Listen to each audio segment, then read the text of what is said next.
ফাঁসির ২০ বছর পর ধনঞ্জয় চট্টোপাধ্যায়ের মামলায় পুনর্বিচারের দাবি উঠল বাঁকুড়ার তার গ্রামে। তৈরি হয়েছে ধনঞ্জয় চট্টোপাধ্যায় মামলার পুনর্বিচার মঞ্চ। উই ওয়ান্ট জাস্টিস স্লোগানে গণস্বাক্ষর অভিযান শুরু হয়েছে।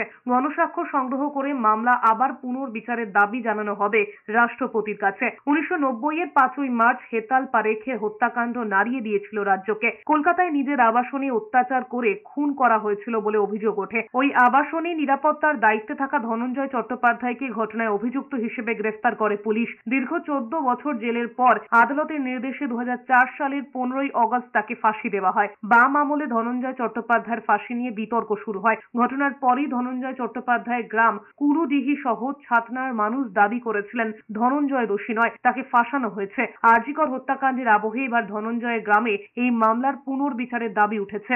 ধনঞ্জয় চট্টোপাধ্যায় আমাদের কলঙ্ক, আমাদের মাথার উপরে একটা কলঙ্ক চেপে আছে, এটা ধর্ষকের মাটি, এবং পরবর্তী প্রজন্ম যাতে এই কলঙ্ক থেকে উদ্ধার পায় তার জন্য আমাদের এই আন্দোলন চলছে।